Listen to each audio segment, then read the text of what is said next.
Friends, it's Jeff Hudson with Relational Gravity and the My Penny Earned Financial Wellness Service. Welcome to the Relational Podcast, where we learn to make a difference to those we serve, including both our customers and employees. This episode is the fourth in the series focused on business owners and their advisors. Today, I'm joined by my friend Chris Cimaglio, Managing Partner of Best Human Capital Advisory Group and Pivot Point Business Solutions, both located in Indianapolis. Chris will tell us about succession and exit planning for your business, whether you've been at it for decades or are just getting started. Chris, thanks for joining us, and tell us a little bit about yourself and your success building a business. What got you here? Well, thanks, Jeff, and it's an honor to be here. You are all about financial wellness, and that's a big part of what we do, as well as the business and personal as well, too. I am originally from Chicago and was born in Chicago and raised in a family business since I was 12 years old. And for 9 years of that business, I was the CEO and ran it and grew it. Prior to that, I was very instrumental in succession and exit planning for the family.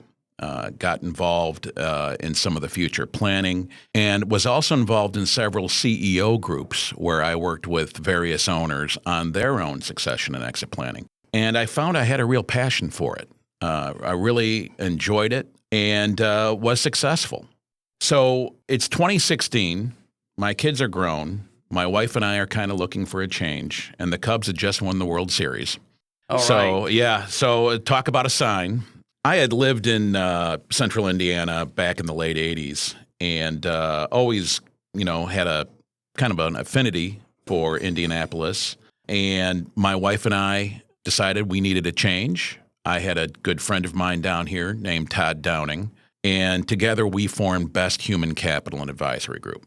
Todd he and I had worked together for years, but he has a wealth of experience in executive search. I had a wealth of experience on the advisory side and being able to bring a lot of my experience to play in the new business. Well, lo and behold, our first client calls us and says he's looking for a particular type of person, a GM type candidate, but essentially it's a replacement for him. And could we help him find a replacement for him? And he said, oh, by the way, can you help me with my own succession and exit planning? So that's how we started getting into it. And over the years, we felt it's important to be educated and have the proper resources to serve our clients. I am now a certified exit plan advisor, a CEPA. I'm also a certified value builder. And using that plus the resources that we've been able to employ with Pivot Point, which was formed about 4 years ago, Todd and I realized that the number of clients that we were getting, and we had specialized in the horticulture industry. We love that industry. Farmers, salt of the earth people, excellent camaraderie. That's where I have 35 years of experience. And we just realized we needed more resources. So we partnered with Pivot Point Business Solutions and became a co-venture for us. And since then, the growth has been explosive, to say the least. Got it. So BEST is where you help people in recruiting. Yes, and human resource advisory. HR advisory. Yeah. And that kind of led into Pivot Point, which is then succession and exit planning. Yes. And again, you started a business and then you began to evolve it based on the real experience you had out in the street. Yes. It has been an extremely rewarding experience for us to see several of these owners, many that we've known literally for decades, start to exit, plan for their exit, and eventually exit and or sell or hand off their business to a family member. And one of the things that can happen is people can say, okay, you're an expert in an industry, whether it's horticulture or years ago, I started my career in healthcare and people said, hey, you're a healthcare guy. Do the things that you do apply just to horticulture or are you applying it across industries? That's a real good question. A lot of our clients are from horticulture. These are growers of plant materials, nursery stock, also retailers to a degree, manufacturers. But our process is very industry agnostic. We have the ability to work with several different industries. For example, we've taken on clients in professional services, HVAC, floor coverings, local manufacturing. Matter of fact, one of our clients in central Indiana just closed on a major deal, and they were in power and utility maintenance. So what we've been able to find with our process, and again, we don't have square pegs fit into round holes, so to speak. Right. We tailor it for the client, but we've been able to apply this to many different industries. And what are the things that you see in common? And I would say both in terms of your consulting, but your own experience as a CEO and maybe even as a 12-year-old learning the business from the roots up, should we say. What are you seeing that are in common with the various businesses you deal with? A lot of the businesses that we deal with have a heavy owner centricity or dependence on the owner itself. We deal a lot with Main Street businesses, also in the mid-market, but many of these have a very strong leader at the helm. And that leader typically has some trouble, trying to siphon off his responsibilities or finding the right people to take over for them. Many of the other things that we see in common are just overall readiness. The fact of the matter is 100% of us have to exit. There's no question about that. 50% of those are not by our time of choosing. Right. That could be death, disability, disagreement with a partner, distress. We call them the 5 Ds. And also just D for dumb stuff that can happen to the business. We always say, Jeff, you want to make God laugh, tell him your plans. Mm-hmm. But that doesn't mean you shouldn't plan. Right. And that you should mitigate your risk and be ready for that day that you will have to exit your business, either by design or not. Well, there's that old proverb, aim at nothing and you'll hit it every time. That's right. So we, just in retirement planning, we talk to folks about having a plan and then adapting that plan to reality. Yes, very much so. So you've talked a bit about people who are thinking about exiting, and the truth is we are all going to 100% exit our employment and exit this life at some point. But if you're an entrepreneur and you're starting a business and you're building it, you may be an older entrepreneur, you may be a young person who's just got out of college. Should you, entering in and launching a business, be thinking then about exit planning? Doesn't it seem kind of weird to start planning for an exit when you're just getting entered? That's a real good question, and we get that a lot, and the answer is yes. Stephen Covey coined the phrase, begin with the end in mind. Yep. And you need to know where you're going. How is this all going to end up? Now, obviously, when you're in startup and growth phase of a new entrepreneurial business, you have a lot of other concerns. However, you do have a goal in mind. And that goal should also involve your exit. And matter of fact, we've been seeing at a lot of our educational sessions, we do a lot of different educational sessions with industry associations and articles and the like. We've been seeing a lot more younger folks coming in. These are not necessarily people in their 60s and 70s. Some are in their 40s and 50s. And their exit could be 10 or 20 years away. But what is one of the hallmarks of proper exit planning and succession planning is value building. Exit planning is just good business planning. It's good old-fashioned strategic planning. And if you have an eye on building value in your business from the outset, your reward down the line will be so much greater. And by building value, that's focusing on what potential buyers or successors would be looking for in your business. And it sounds as if you are building value with the successor or the potential buyer in mind, you're also building value for yourself until that time comes. Is that a good idea? Is that basically what people are doing, trying to build a solid business? That's a great idea. We really focus on value building because, you don't want to sell a business when it's in decline. A potential buyer is going to be interested in your business because they want to see where they can take it. They want to see how they can grow it. Matter of fact, we are in this country right now experiencing what is called the silver tsunami.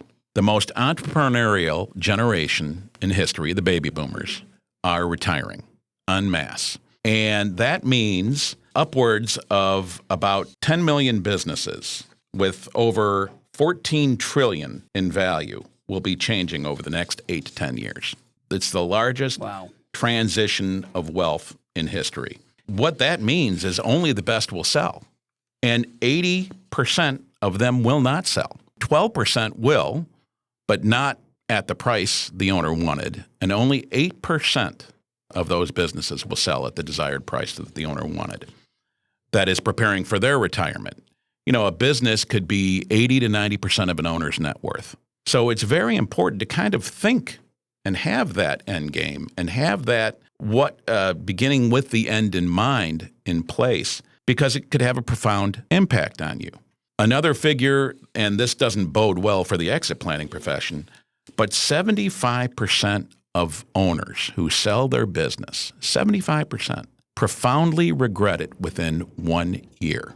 And that's where a lot of the owner centricity and owner dependence issues come in as well, too. There's the issue here of creating value, knowing you have value, because you're beginning with that end in mind. You're saying, if I believe that this business is going to be a significant way in terms of value to fund my retirement, then I'm trying to build that value, and not just assuming that because I love the business and because it's solvent and I'm able to pay wages and make an annual wage, that the business itself is valuable. Is that kind of a fair assessment? That's a very fair assessment.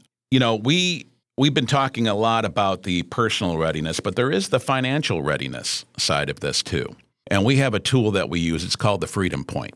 And the Freedom Point is where what you have in your current wealth, coupled with what you'll need in your retirement over a period of around 25 to 30 years at like a 4% annual rate. And we go through this exercise with our clients to figure out what their freedom point is and what they would then need to sell their business for. And they're often surprised about how much they need to, because the government's going to get their share. Yep. If you use a broker or an M&A advisor, they're going to get their share. Advisors, accountants, lawyers, and the like will get their share. So it's very important to have a game plan in mind and an understanding of what your freedom point actually is. And again, gets us back to that concept of value. You hear the term value and you might immediately think, okay, well, the value is, what do I sell the business for? But actually, you have a different definition of value. And how would I, as a business owner, understand how am I building value? What are the components of value that I need to be thinking about as I'm early on building the business, but as I'm thinking about exiting? That's a very good question. And, things have changed. Back in the day, it used to be, okay, let's see your financials. What's the revenue? What's the expenses? What's the EBITDA? And we'll call it a day. The tangible sides of it. Now, that's all important. No question about it. But up to 70% of a business's value can be considered through the intangibles. And by the intangibles, we call them the 4 C's. First and foremost would be human capital, your people, your team. Then there's customer capital, looking at your customer base and customer concentration. Structural capital, your processes, procedures, technology, kind of the secret sauce that keeps everything going. And then there's social capital, your reputation in the market, your branding, how your company culture, how you are perceived by the industry and by customers. All of those we call the 4 C's are very important in determining the intangible value of the business. But we really take the approach that is utilized through the value builder system, and that is, what does a potential buyer look for in a business? Well, obviously, financials and cash flow are important. Again, that 25% of the pie. Then there's business independence. How independent are you from customers? Do you have too many eggs in one basket? How about suppliers? We've had a lot of supply chain issues in recent years. How independent are you from them? And then employees. Who's the disaster scenario if they left? Then there is control of the market. Are there barriers to entry? Or do you have a differentiated market position? Or are you commoditized? The presence of recurring revenue is another value driver. By that we mean consumables, or also loyalty or subscription programs, that revenue that you can depend on coming back more often. Then there's customer satisfaction. How satisfied are your customers? We find a lot of our clients don't measure this at all, and it's an important measure. We have a client up in Michigan, and we asked him, so how satisfied are your customers? And he said, 100%. Really? That's fantastic. Do you have the data? I go, oh, no, I just know. It's verbal. Where we're looking more for net promoter score and that hard and fast survey data. Then there's growth planning. And we typically get a lot of pushback on this because the owners are like, well, if I'm going to be leaving the business, why do I need to worry about growth planning? Well, the growth planning is not necessarily for you. It's for who's coming in to buy the business or take over the business. They want to see where they can take this. What is the future potential? And do you have a 5-year growth plan? Then there's owner independence. Again, getting back to this theme of owner centricity.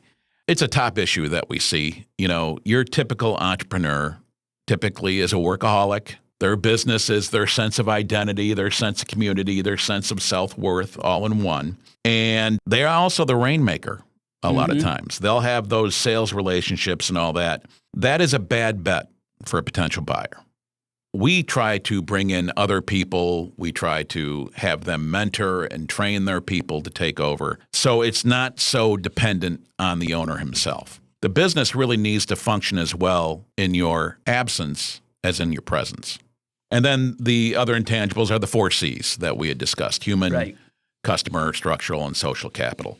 So those are where we really work with owners in terms of building value in the business. And you might think, well, why all this focus on building value? What about succession and exit?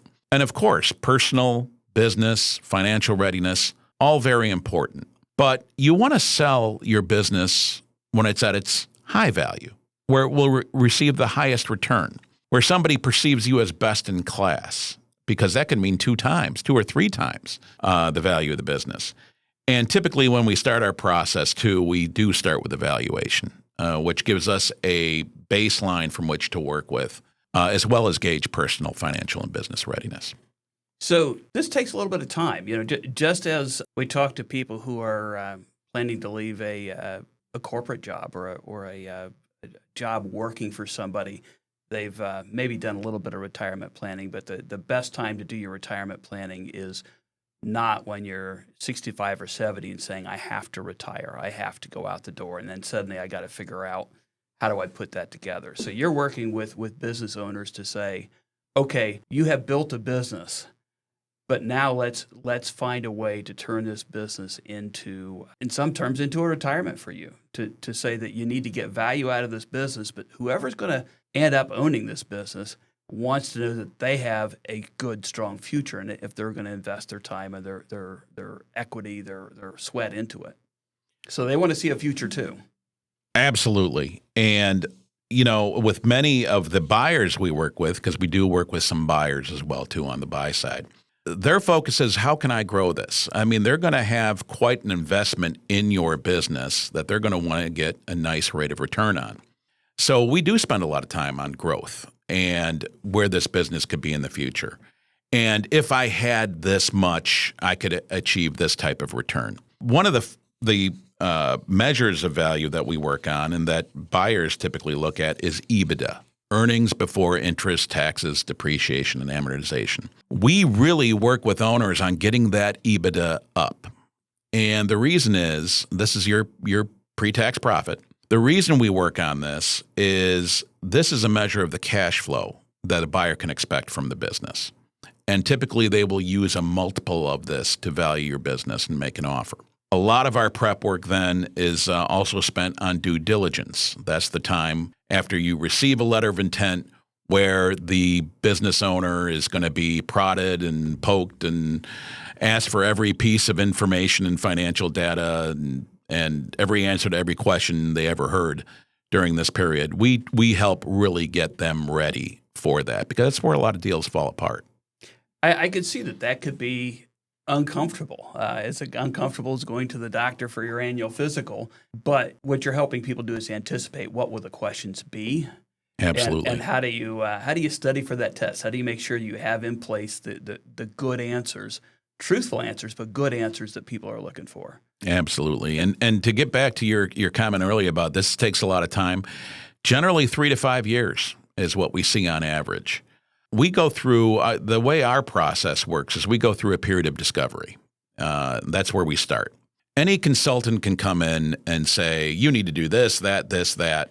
But we really need to understand the business. We need to understand the owner. We need to understand the personal business and financial motivations and readiness of the owner, as well as do evaluation. Then we go to a stage that we call prepare. This is where we look at financial planning as well as building value in the business. And this is accomplished through 90-day sprints. During discovery, we're going to come up with 20 to 30 different things, areas of the business to work on in terms of building value. And during these 90-day sprints, we'll take about 3 of them. And we'll really focus and work on those following the value builder model. And then when that's all said and done, we get to a stage we call decide. Now, we have found through several of our clients that now they're, instead of working in the business, they're working on the business. And it's suddenly become fun for them again. They might want to stick around for a little while. We also prepare business owners that if you are selling your business or what have you, expect to stick around for a little while. Could be a year, could be 2. Generally, it's about a year on average. Sometimes 3, though. It just depends on the situation, as well as the owner dependence of the business. A lot of these owners are going to be, during that time, finding their replacement. And that's where the best human capital side of the business comes into the equation as well, too. So there's a lot to it. It is emotional. I will say this for a business owner. I mean, this is their pride and joy. This is what they've built. They're very proud of it. And, we really focus on the emotional aspects and the personal readiness of this. We want to make sure that they're retiring to something and not leaving something. That's been a critical part of what we do. A lot of times we're the first people that people talk to about this. They don't want to talk to their own people because they don't want to have them run for the exits. Right. They may not have an advisor they can trust. Exit planning has been increasing in popularity because of the demand out there for more of these services.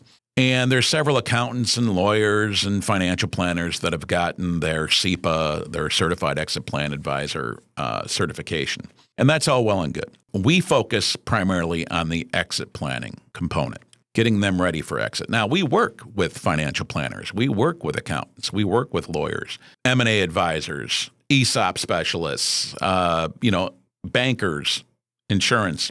We can bring that all to the table. But what we're really focused on, as an accountant, the accountant's focused on the numbers. Right. Financial planners focused on the retirement and, how to mitigate taxes and the like. We kind of take a holistic approach, and exit planning is very much a team sport. I mean, we work with your accountant. We work with your financial planner. We work with your lawyer to make sure the I's are dotted, the T's are crossed, and that your vision, your plan for your exit is being realized. And as you said, it can be a very emotional thing. And retirement in general can be an emotional thing. Again, going back to people who may never have owned a business and are retiring, their identity can be wrapped up in what they do, even if they don't know it. Even if they're looking forward to going to the exits, the idea of going from producing value and relying on that value and your production to take care of you, to relying on using and spending down the value you've created can be an emotionally difficult thing, a scary thing for many people.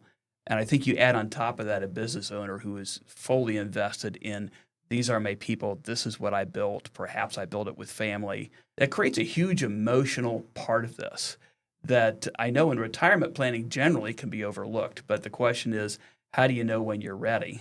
And how do you get people through that? I guess the question is, do they go through stages of grief as you lead them through the exit process? That's a real good question and comment, because you're right about the grief. We really focus on them grieving the business up front and trying to get them to that acceptance stage. I gave you a figure earlier that 75%, so 3 out of every 4 business owners profoundly regret selling their business within 1 year. That casts a pall over the whole exit planning industry and profession because, we focused on the financial and we focused on the business. We didn't focus on the personal side of this and the emotions involved. I had a friend of mine call me, this was several months ago, and he said, Chris, I'm going to have to leave my job. Can you help me? And I'm like, well, hold on. What's going on? The 85-year-old owner of our company just came in and announced to the whole team, I'm not leaving. I have no plan for exit, and you're just going to have to find me dead at my desk one day. Ouch. Ouch is right. And I'm so sorry to hear that. And of course, we helped. What this meant was people started running for the exits because there was no plan. And you might be thinking, well, your people aren't thinking about it. We can assure you they are. They are thinking about it very much because their future career is at stake based on what happens to you, the owner. So what had happened is this owner eventually did pass away, not at his desk, thankfully. But in the interim, all of a sudden, all of his bright, talented people, like this friend of mine, left the company because they saw no future. The owner was too involved in the business and had no plan for the future. And consequently, uninvolved family ended up with the business, sold it for much less than the business could have gotten if that owner would have engaged in succession and exit planning. So kind of a cautionary tale. There are many, we realize, I've had conversations with them. I'm not going to exit my business. Okay, we understand that. But you realize you will have to someday, whether it's your choice or not. Yeah, I understand. And that would fall under the 80% of businesses that simply will not sell. So is there an alternative? I'm a business owner and I say, I really don't want to stop working. I want this business to continue. I want to continue working this business. Mm-hmm. And, maybe I would like to work until I can't work anymore or work until I pass away. What is an alternative for somebody who is saying, I don't want to exit my business? Can they still have a plan that says, how is this business going to survive me and live beyond me? Well, in many of these scenarios where a business is purchased, they're going to want you to stick around. Several of the deals are based on earnouts over a period of time. They want to see a certain level of performance happen, and the owner would be a part of that. We focus a lot on hobbies, what they like to do. We get travel a lot. I'd like to travel more. But we've also had those that said, gosh, Chris, I played one game of golf and I'm bored to tears. So how can I stay relevant? There's mentoring programs. There are programs, especially in our industry and in many industries, where the owners are becoming advisors and consultants in their own right. There are ways, too, that you can still remain a piece of the puzzle. Generally, we find, though, that after a year or so, the owner who was basically the chief and the head and the founder and all that doesn't really want to stick around as much as you might think. They now have a different owner. There's different priorities in the company. And we generally see that year or so where, and it could be a 2 or 3 year plan too, where they try to exit the business more and go on to the next thing. But I think what you said was important. How do I stay involved and busy? And that is part of the game plan and the future plan.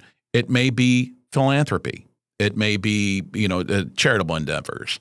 It could be mentoring. There's a lot of different things, hobbies and the like. We have a client who is very big and involved in steam engines, for example. Right. That's his hobby. And he can't wait to leave his business so he can focus more on that. So what are you heading towards is what we really try to focus on, not what you're leaving. We've all met people who have said in retirement they're busier than they've ever been. And, that's right. I will tell you, I've known some type A type personalities who I know are not going to retire in the sense of, just go sit on the dock and fish every day. So, I've seen that and I admire it. I recognize that if you're leaving a business, there comes a point, if somebody's acquired it, that they're going to do things differently. And emotionally, yes. I suspect sometimes it's better not to be there to see them try new ideas that wouldn't be what you did, but maybe they're going to work quite well. Well, and as we mentioned earlier too, Jeff, we get to that decide stage. And our goal is to get you to a point where you're ready to either sell or continue growing the business. That's your choice. It's sell or grow. And if you want to stick around, that's fine. but make sure that you continue to grow that business, because the value that has been built and that's there for you, we don't want it to get into a scenario where you're kind of overstaying or, Right. it's not benefiting the business at all and what you could get for the business. But we have seen several owners just become more energized. There's an owner I've been working with in Long Island. We went through a whole value building scenario, and he's just now so proud of his business and what it looks like.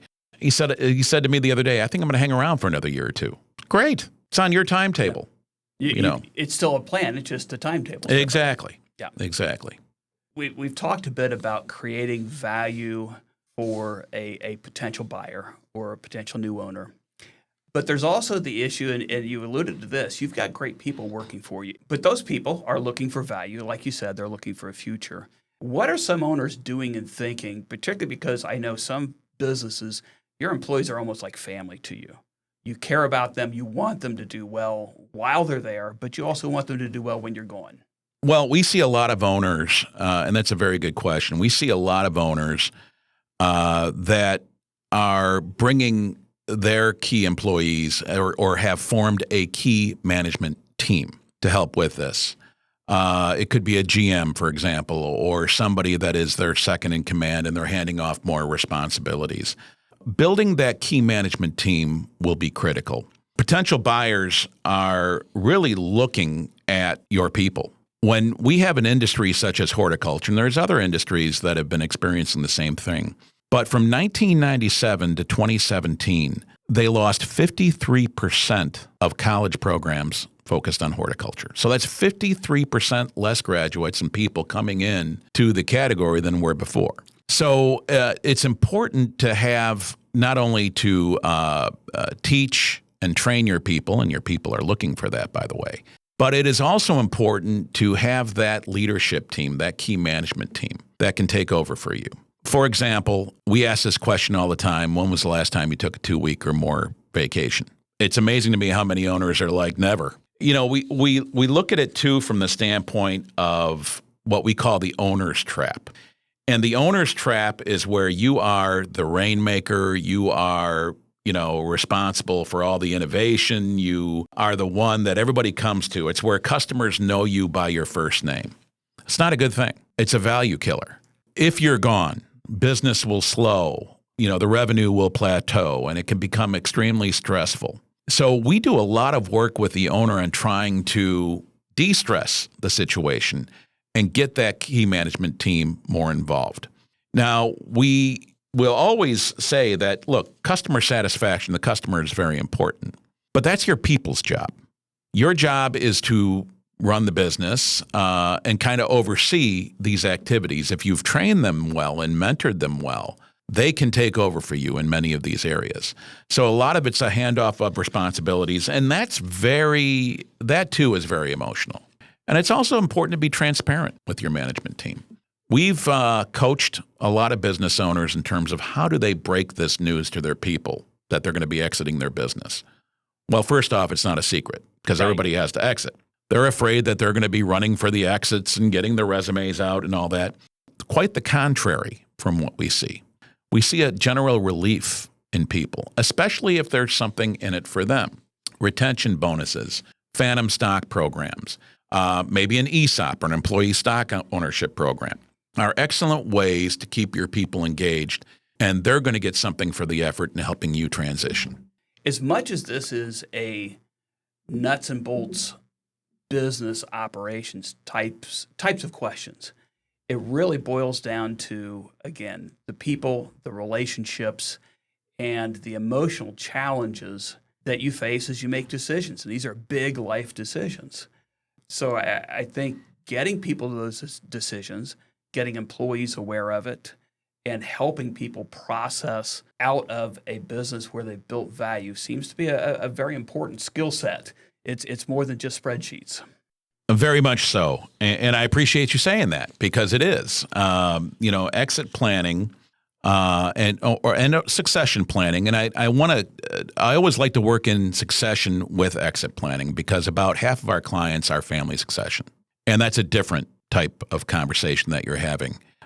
in terms of how they will take over the business and what exactly they're taking over. So the value building is no less important. But the emotions can be even stronger. How we, work with a particular client on that is to really address what's your why? And then what is your end game? What is your pie in the sky? What do you see in the future? And help them envision a future where, they're not having to worry about money and they're not having to worry about the business and their people. If we work with that end game, we'll ultimately be successful. Well, Chris, this has been very good information. I think that clearly a 30-minute conversation on this would be certainly a prelude to anybody doing years of planning to plan how are they going to build a value in their business and then basically get that value back out of the business. So, Chris, I want to thank you very much for joining me today. It's been great to have you here. Thank you. It's been an honor for me. If people want to contact me, my email is Chris, CHRIS, at pivotpointbiz, B-I-Z, solutions.com. Or you can call me at 847-514-9028, and happy to have a discussion with you about the future and what your end game may be looking like. Thank you, Jeff, so much. It's been a pleasure. Well, thank you very much. And thank you all for listening to another Relational Gravity podcast. Remember, it's about relationships always.